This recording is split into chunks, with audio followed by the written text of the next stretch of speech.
Yan, good morning guys. Si Master Pogi naghahawan ng mga sanga-sanga para hindi nakakaabala sa mga alaga natin. Hinahawan niya yung mga sangang nakakasli. Ayan guys, tinabasan ko saglit wala pa talaga yung sira. Hindi pa dumarating yung piyesang in-order nung yung in-order sa pyesa ng grass cutter natin.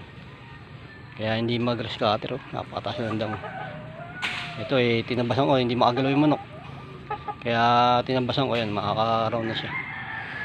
Yan, yun naman nililinis ni Master Pogi yung para pagdating ng grass cutter na lang kami ng grass cutter.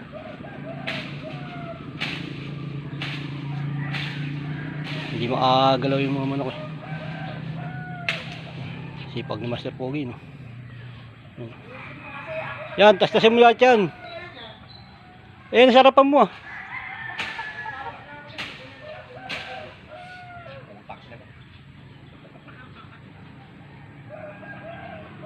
napit-pit pa yung daliri mo.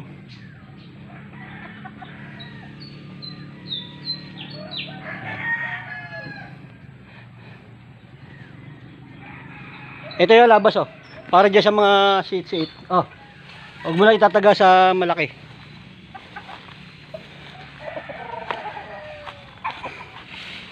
Well, yan ay nasarapan mo mga seat na yan, tirahin mo na ito. Mahirap pang taga sa seat yan. Wag lang sa malaki may tataga. Ayan guys, maliwalas na. Yan, sige, tirahin mo maliliit na. Yan, ubos na lakas ko dito Ang kapal ng damang kunat. Kahit matalim yung halabas natin ang kunat tabasin. Ubos lakas ko. Tagaktak pawis ko.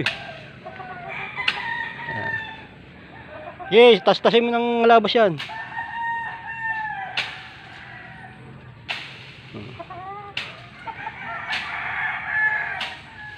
Pag malaki yung itakang pang mo.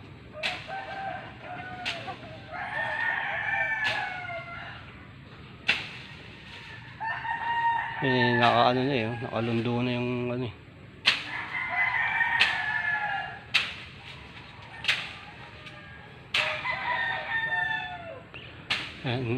wala pa rin yung ibon natin dalawa. Yung dalawang ibon natin wala pa umuwi kahit isa. Yan, mukhang finish na agad tayo sa karera.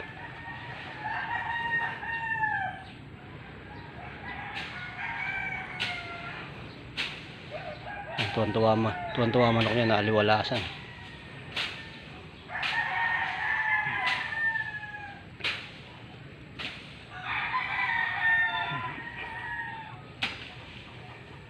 Yan, para pagpawisan yan.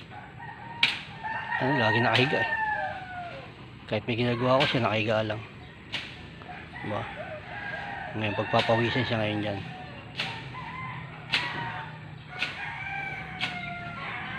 Pag grass cutter natin ito guys, linis lahat to. Nakikita niyo mga damo yan, lilinisin natin lahat yan.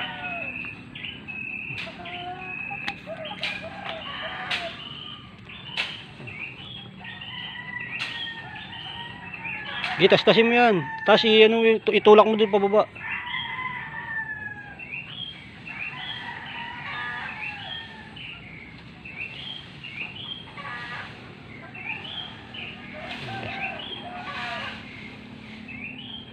Kanina ako mag-isa dito.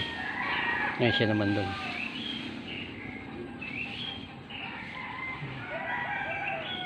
Patastas niya yan. Maganda pantastas ng seat yung halabas. Yan, ganito lang guys. Update na lang tayo pagka nalinis na namin tong manukan. Pag nag-grass cutter na namin. Yan, lagi ko na sinasabi guys. Ingat lang palagi. Stay humble. Ano man marating po natin. And God bless atin lahat.